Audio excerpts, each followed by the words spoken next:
This is Darren with rebootcongress.blogspot.com, and I'm standing outside of O.B. Clark's tonight with St. Louis Tea Party's Bill Hennessy. And Bill, what's your reaction to the Scott Brown win in Massachusetts?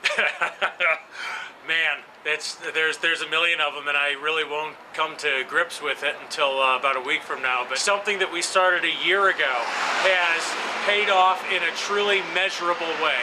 The rallies, the parties, the demonstrations, all those things, we know that they had an effect, but you can't really say that they were measurable.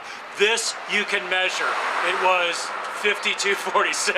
I mean, you know, I've heard about tea parties everywhere, but Massachusetts doesn't strike me as a place that was holding too many of them.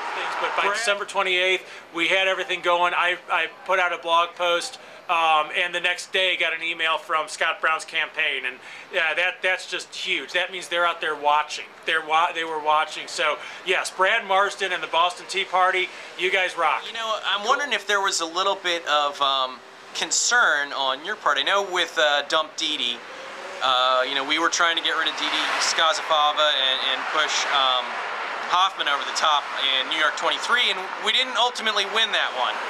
Do you feel that this is in some ways vindication for our earlier efforts? I don't think that Doug Hoffman not getting elected was a loss for us. The goal of that was to say that we would rather lose than compromise certain principles. On the other hand, this is absolutely a win. You have a race where the Democrats should have won by 20 points. And he walked in and literally in a course of 22 days went from -20 to +5. But the Tea Party movement nationally had a hand in that, and that's something to be proud of. What do you think the implications of Scott Brown's win are on the national stage? The Republicans who were on the margins and skittish and thinking about playing games with the statist agenda of the White House, I think got quite a shock, because if conservative grassroots organizations can come together to get 22% of the Democratic vote and 78% of the independent vote in a liberal state like Massachusetts, getting 51% of the Republican vote to throw a bum out is really easy. So the primaries are going to be really interesting. I can see 6 to 8 Blue Dog Democrats crossing the aisle. I can see several senators, Democrat senators, and members of Congress abandoning Obamacare simply because signing off on it is the end of your political career. And that was our goal in February 27th, to retire the people who have done this to our country. One particular candidate that we've been following is Russ Carnahan in Missouri's 3rd Congressional District.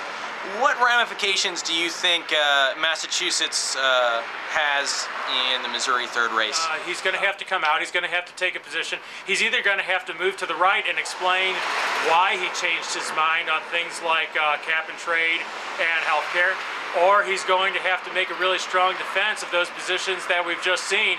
They don't even sell in Ted Kennedy's Massachusetts. How the hell are they going to sell in South St. Louis? What do you see on the horizon for the Tea Party movement? Between Hoffman, between Scott Brown, with some local ballot issues that I think are going to start getting a lot of attention from the Tea Party here in a few weeks. With these campaigns, well, we're taking these people who have never been politically involved before, and we're turning them into true political activists. They know how to make phone calls. They're not afraid to make calls, knock on doors, talk to people in line at the grocery store, raise money and spend money on candidates that they believe in. That is going to be the next phase of the Tea Party.